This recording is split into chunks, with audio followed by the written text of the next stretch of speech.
السلام عليكم ورحمة الله وبركاته شباب. النهاردة هنتكلم عن الطريقة الجديدة بعد ما الطريقة القديمة وقفت، اللي كنا بنقدر نصدر بيها فيديوهات.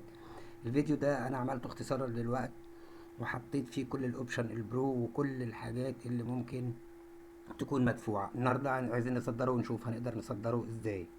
زي ما احنا شايفين كده يا شباب، جينا نصدر الفيديو قال لي جوين برو او باك تو ايديت. معنى كده انه احنا مش على النسخة البرو، ومعنى كده ان احنا مستخدمين حاجات برو، فعايزين نصدر الفيديو. كل اللي هنعمله دلوقتي ان احنا هنعمل ليفت كليك كده، ونروح على فوق على الفيديو ونختار بيزك.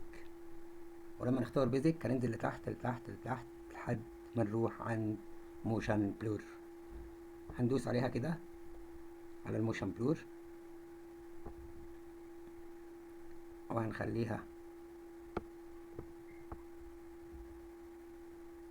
لحد ما يعد. هنا هو كده بينزل الفيديو، هنخليه لحد ما يعد لحد 100. كده المفروض كاب كات انه صدر الفيديو. طب نلاقي ازاي؟ هندخل في خانة السيرش على اللابتوب ونكتب ران زي ما احنا شايفين كده، هيفتح لنا المربع ده، هنكتب فيه اب داتا وبعدين اوكي. دخلنا على اب داتا. من اب داتا هنختار اول اختيار اللي هو لوكال. بعد لوكال هنختار كاب كات. بعد كاب كات هنختار يوزر داتا.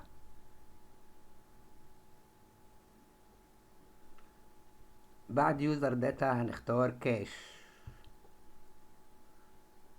بعد ما اخترنا كاش هننزل لتحت زي ما شفنا، هنختار موشن بلور كاش، هنفتحها.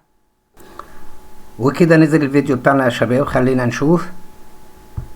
Ever wondered what happens after your first bite?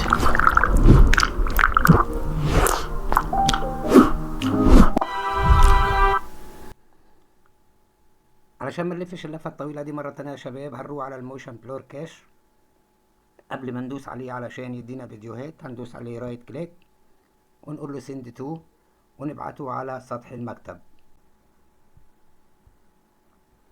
زي ما احنا شايفين دلوقتي على الديسك توب اهو.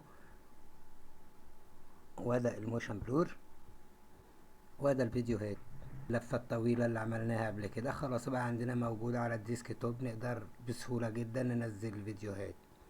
يبقى احنا كده عملنا شورت كات او اختصار نقدر نلاقيه بسرعة، وتقدر تنزل عليه الفيديوهات اللي هنصدرها كلها. وبالشكل ده مش هنلف اللفة الطويلة دي مرة تانية. لو عجبك الفيديو ما تنساش تدعمنا بلايك واشتراك. شكرا جزيلا.